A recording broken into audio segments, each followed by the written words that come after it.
Salut à tous, j'espère que vous allez bien. Je vous retrouve aujourd'hui pour une nouvelle vidéo sur la chaîne et il s'agira d'un avis lecture. Je ne vous fais pas, tout en vous le faisant, le traditionnel couplet sur le caractère très hétérogène des lectures que je vais vous présenter. Donc on va commencer tout de suite par les graphiques. Et je commence avec, allez, on va commencer par le seul, l'unique, Shuzo Oshimi avec Shino ne sait pas dire son nom. Alors c'est un one shot, l'auteur est assez familier, je dirais, des formules courtes en matière d'œuvres.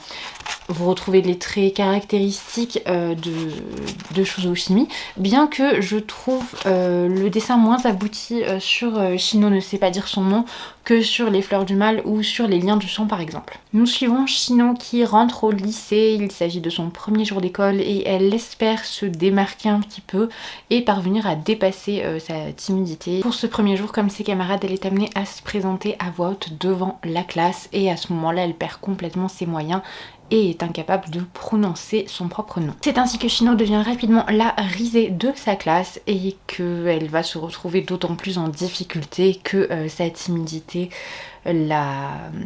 prend de plus en plus de place, d'autant qu'on apprend qu'elle est atteinte d'un trouble de la parole. Les choses vont légèrement changer pour elle le jour où elle va enfin se faire une amie et grâce à cette amie elle va voir les choses avec un peu plus d'optimisme je dirais et elle va tenter de sortir de sa zone de confort et de dépasser le regard des autres. Je pense que c'est de loin le titre de Shuzo Oshimi le plus positif entre gros guillemets qu'il soit, c'est-à-dire que nous n'allons pas fouiller les tréfonds de l'âme des adolescents en souffrance ou des questions comme profondes et complexes telles que la sexualité des adolescents. Là on est sur quelque chose de beaucoup plus traditionnel je dirais dans la forme du manga, c'est-à-dire qu'on suit une adolescente en souffrance qui est harcelée au sein de son établissement scolaire et qui va réussir à dépasser cette souffrance par le biais d'une rencontre qui va je dirais fonder une espèce de premier jalon, de base à la construction d'une espèce de confiance en elle pour Shino. C'est un manga qui était sympathique mais pour moi pas à la hauteur de ce que fait habituellement Shuzo Oshimi, c'est pour cette raison que je ne vous en reparlerai pas sur la chaîne parce que je pense qu'il a fait beaucoup mieux. Je poursuis avec Mon mari dort dans le congélateur qui est un ouvrage dont je vous ai déjà parlé en vlog me semble-t-il. Donc alors je vous dis en ouvrage mais c'est une duologie, la saga est terminée donc en 2 tomes. C'est de Misaki Yazuki au scénario et de Yaku Takara au dessin. C'est un ouvrage très explicite puisque dans son titre tout du moins, puisque Mon mari dort dans le congélateur, c'est littéralement ce qui se passe. On suit Nana qui est donc l'épouse de Ryo, un homme absolument parfait sur le papier, tout du moins qu'elle épouse pour cette raison-là. Elle a toujours souhaité être dans un mariage heureux, avoir des enfants, avoir une vie, je dirais, somme toute classique, mais très satisfaisante d'un point de vue amoureux. Malheureusement, les choses ne vont pas se passer comme prévu et Ryo va s'avérer violent à bien des égards, jusqu'au jour où Nana décidera de tuer son mari et de le mettre dans le congélateur. Nana va donc être amenée à vivre seule puisqu'elle tue ce fameux mari. Donc le lendemain matin, Nana est surprise de retrouver son mari vivant et à partir de là donc va se nouer toute l'intrigue de cette duologie. C'est une saga, un manga qui se lit de façon très rapide. Les 2 tomes sont extrêmement haletants, on a véritablement envie de savoir ce qui arrive à Nana. Est-ce qu'elle est dans un espèce de stress post-traumatique? Est-ce qu'elle a véritablement tué Ryo? Qu'est-ce qui peut bien se passer? Donc voilà, on a tous ces questionnements là jusque finalement je dirais à l'aboutissement du texte qui arrive finalement sur une réponse qui était complètement inattendue à mon sens et qui donne je trouve beaucoup de corps à ce récit, beaucoup d'identité et c'est pour cette raison que j'ai beaucoup aimé cette duologie que je vous recommande vivement. Nous ne sommes pas dans un récit horrifique mais je pense que si je devais absolument classer cette histoire, je la rangerais dans quelque chose de un pan beaucoup plus psychologique je dirais du manga et c'est en ça que ça va très bien dans la collection large chez Akata qui propose en général des titres plus matures je dirais et qui reposent beaucoup sur la psychologie des personnages et également sur leur évolution.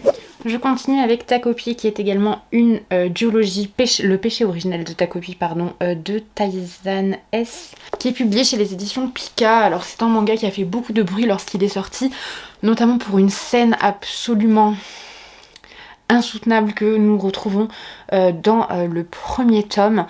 Pour le reste, c'est un manga assez particulier qui traite une nouvelle fois de la question du harcèlement scolaire, puisque nous allons suivre Shizuka, qui est une fillette au visage abîmé parce qu'elle se fait maltraiter à l'école, qui est absolument toute seule puisqu'elle n'a personne pour s'occuper d'elle, et Takopi, donc un petit extraterrestre, va débarquer sur la planète Terre, et cette petite fille va être la première à lui venir en aide.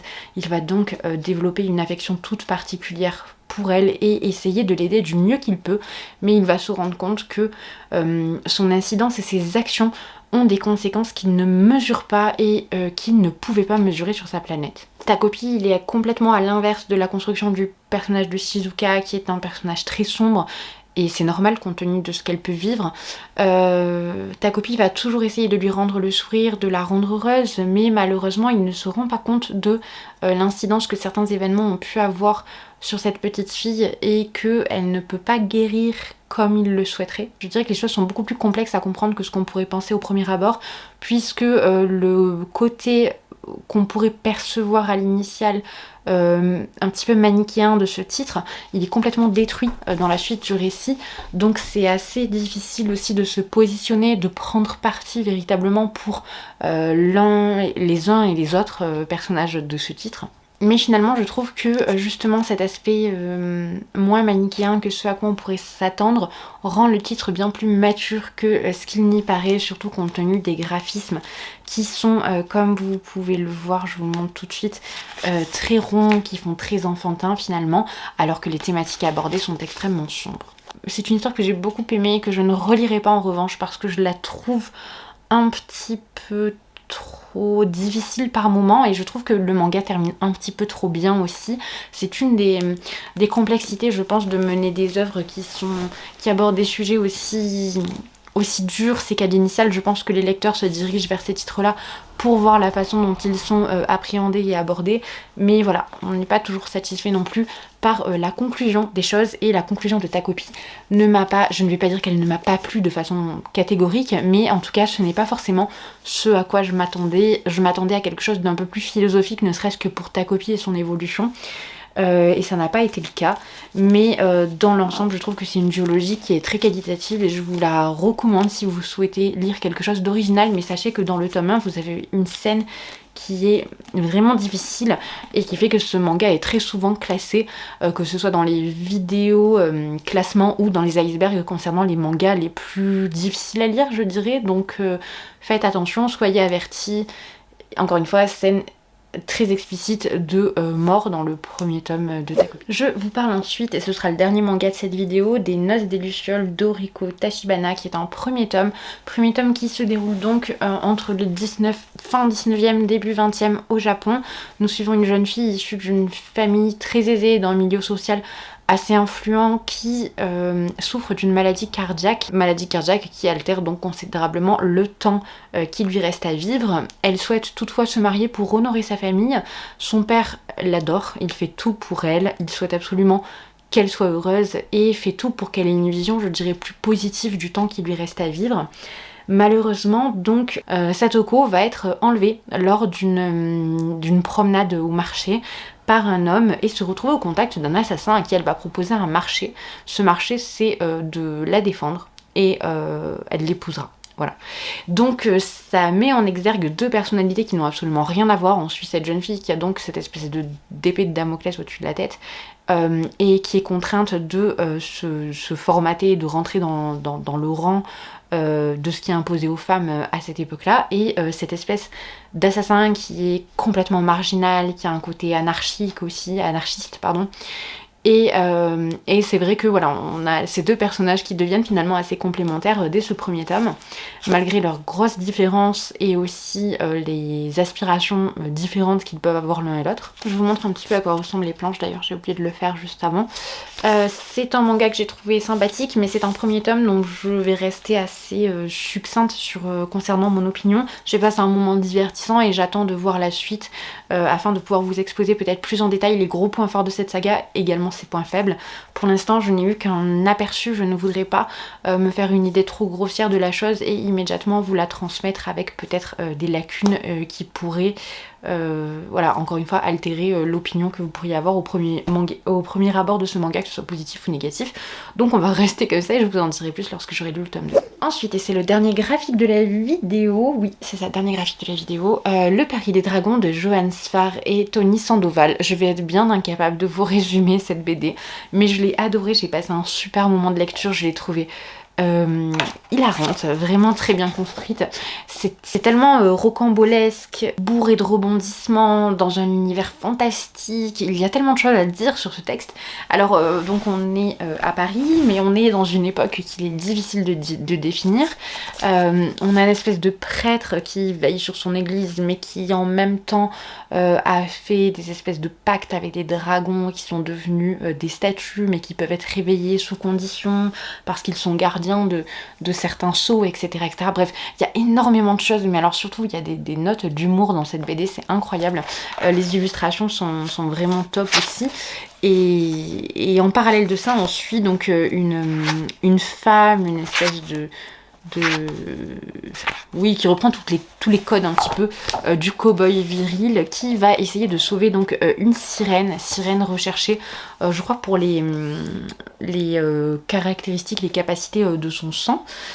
Elle va tout faire pour la sauver et voilà, on se bagarrer un petit peu avec tout le monde. C'est vraiment très très drôle, encore une fois. Je ne lui rends absolument pas justice et j'en suis désolée, mais c'est assez complexe de résumer une BD qui repose énormément sur l'humour, sur les rebondissements et sur des références à tout un tas d'univers qui le précèdent. On est vraiment dans le registre de l'absurde par moment, donc c'est aussi difficile à expliciter, mais quoi qu'il en soit, je vous recommande vivement cette BD si vous aimez le style habituel de Johann Sfar, mais plus généralement que vous aimez les BD qui s'illustrent un petit peu tout à la fois dans un univers steampunk fantastique avec l'apparition de ces dragons qui est vraiment très très bien faite. Et comme je vous dis, moi j'ai passé un très très bon moment de lecture. Je remercie grandement Glénat pour l'envoi de cette BD. Je passe maintenant aux ouvrages, aux romans. D'ailleurs j'ai que des romans à vous présenter aujourd'hui. Je commence par... ce que je vais faire, c'est que je vais aller on va dire de celui que j'ai le moins aimé à celui que j'ai le plus aimé. Je commence par La Faiseuse d'étoiles de Mélissa d'Acosta, qui est le dernier roman de l'autrice paru chez les éditions Albin Michel. Je n'ai pas du tout apprécié cette lecture. D'ailleurs, je l'ai lu de façon entrecoupée parce que j'avais, dès le premier chapitre, j'avais deviné une très très grande partie de l'intrigue qui manque cruellement d'originalité, qui s'appuie sur une trame, je dirais, un petit peu similaire à celle de La Promesse de l'Aube dans le rapport que veut présenter l'autrice entre la mère et l'enfant. Le problème, c'est que clairement c'est très carencé comparativement à ce que peut faire Romain Gary. Ça, c'est le premier souci. Deuxième souci, le côté beaucoup trop enfantin, et là pour le coup j'utilise ce terme dans le sens très péjoratif de la chose, du traitement du deuil de la mère, parce que ce roman, donc La Faiseuse d'étoiles, c'est la maman de... comment il s'appelle déjà, je ne me souviens plus, alors attendez, Arthur, voilà. Donc on sait que Arthur, donc on le retrouve dans la première partie du roman. Arthur est à la machine à café, donc on comprend bien qu'il n'est pas chez lui puisqu'il est à la machine à café et qu'il est tard dans la nuit, donc qu'un événement s'est produit. Et en fait, on a 3 pages de présentation comme ceci, puis on bascule immédiatement donc dans le passé avec la narration d'Arthur qui remonte dans ses souvenirs et qui expose donc les différents événements qu'il a vécu avec sa mère, et particulièrement, et d'ailleurs c'est le centre du roman, le moment où sa mère va lui dire qu'elle part, donc je crois que c'est sur Uranus ou Neptune, je sais plus, je crois que c'est Uranus, et que donc il ne la reverra plus puisqu'elle est obligée de partir là-bas pour son travail. Donc va s'en suivre beaucoup de moments qui se veulent être des moments poétiques mais qui sont forcés à mon sens. Ne serait-ce que le titre des chapitres me faisait déjà lever les yeux au ciel, je trouvais ça insupportable. Donc on a le jour où papa a emprisonné un nuage. Alors, le jour où maman m'a parlé de sa mission dans l'espace, le jour où maman et moi avons libéré les barques, bref. Il y a plein de choses comme ça. Et en fait, je trouve que ça fait appel à un imaginaire qui est l'imaginaire de l'enfance. Le problème étant que ce roman n'est pas du tout travaillé à mon sens. C'est-à-dire que le style n'est pas abouti du tout pour moi. Et qu'en plus de ça, on traite un sujet qui est quand même important. Je trouve ça assez étrange d'arriver à se dire que ce texte est assez peaufiné pour être publié simplement. Je suis vraiment sidérée par la césure qu'il peut y avoir entre la doublure que j'avais beaucoup appréciée de Melissa d'Acosta, que j'avais trouvé convenablement écrit, extrêmement cohérent, amené d'une façon intelligente, qui alliait tout à la fois la mystique, les références picturales, littéraires avec une grande aisance. C'était très beau, très élégant, et ça, je comprends pas du tout, mais alors pas du tout, comment la même autrice peut produire des textes aussi divergents. D'autre part, sachez qu'il y a des textes de ce type qui existent et que je trouve très qualitatifs. Je pense notamment à un titre paru chez Scrinéo il y a quelques années qui s'appelait Maman n'est pas une étoile et qui pour le coup retraçait toutes les étapes du deuil pour un enfant en faisant appel à cette espèce d'imaginaire enfantin avec un vocabulaire je dirais plus qui a plus attrait finalement à des univers oniriques, fantastiques et un petit peu mystiques, mais ça se justifiait tout à fait dans le texte et c'était très beau et c'était véritablement à destination d'un public jeunesse, voire adolescent, pourquoi pas. Ça n'avait pas...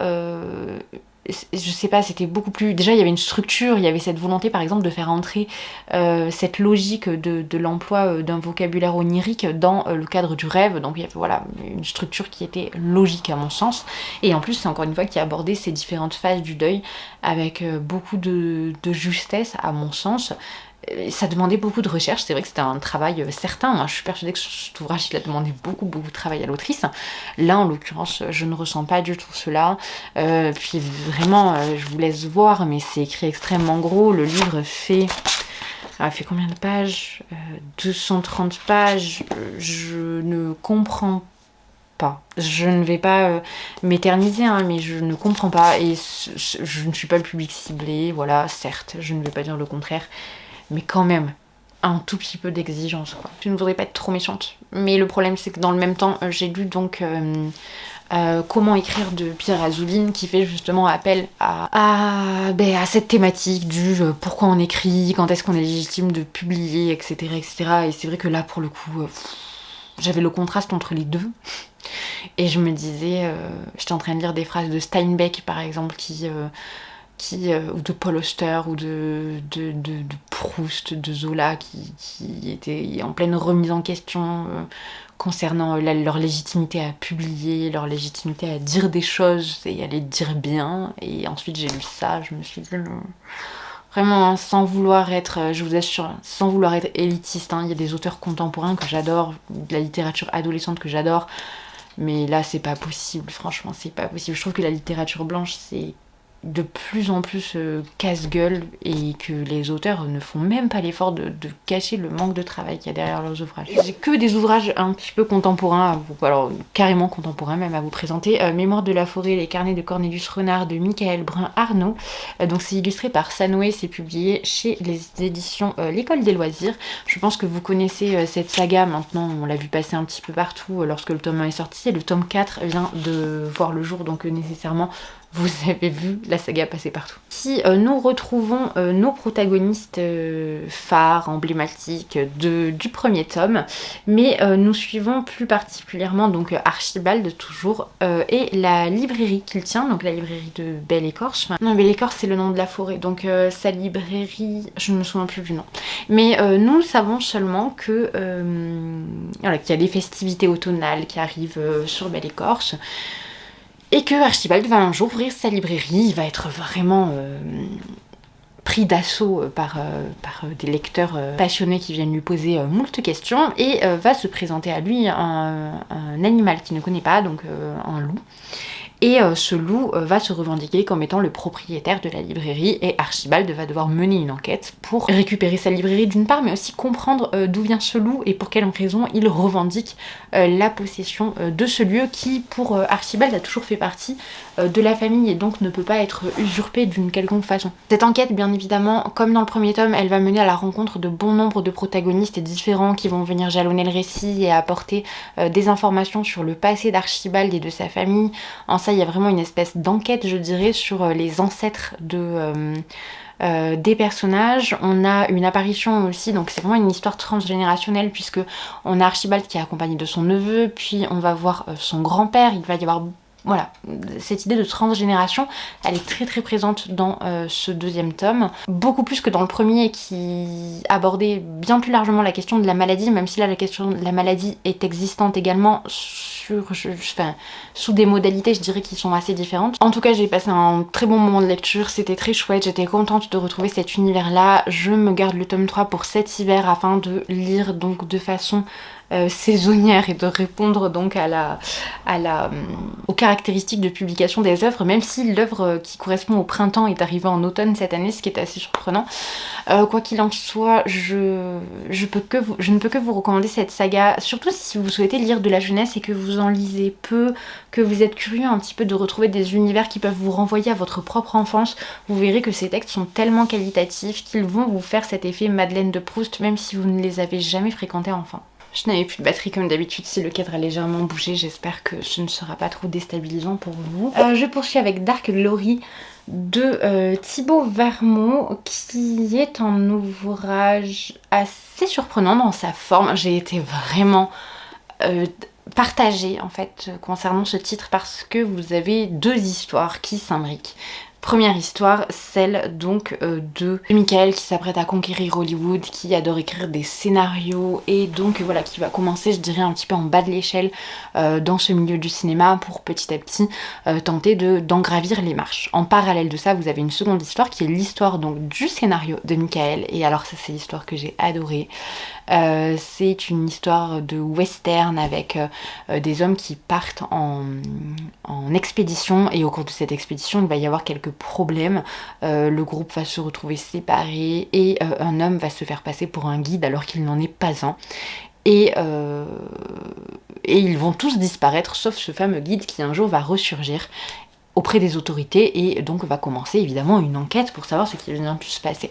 Ça c'est la partie de l'histoire dont je me suis délectée, je l'ai trouvée géniale, je l'ai trouvée audacieuse, tout à la fois actuelle et en même temps faisant appel à des codes presque des siècles précédents dans sa construction, et ça c'était vraiment top. J'ai moins aimé le côté de l'histoire de Michael parce que je ne suis pas très intéressée par la face cachée du cinéma. J'adore le cinéma, mais c'est vrai que ce qui se passe à Hollywood, et je dirais toute la mythologie, la hiérarchie plus concrète de cet univers-là également, ça ne m'intéresse pas, ça n'a jamais été quelque chose qui suscitait mon intérêt et mon attention. Donc malheureusement, je n'ai pas été captée par cette partie-là du récit. Cependant, je trouve que cet ouvrage est très qualitatif, je le trouve prometteur, je le trouve aussi audacieux tant dans sa forme que dans la langue qu'il emploie. Et pour toutes ces raisons, je pense que je lirai la suite avec plaisir. Je retrouve bien là les éditions X-Prime, les éditions Sarbacane et plus particulièrement la collection X-Prime qui, comme je vous le dis, très souvent propose des ouvrages qualitatif et travaillé avec des choix éditoriaux qui sont audacieux à mon sens. Là pour le coup je trouve que c'est aussi une petite pépite, même si pour moi tout n'a pas été parfait.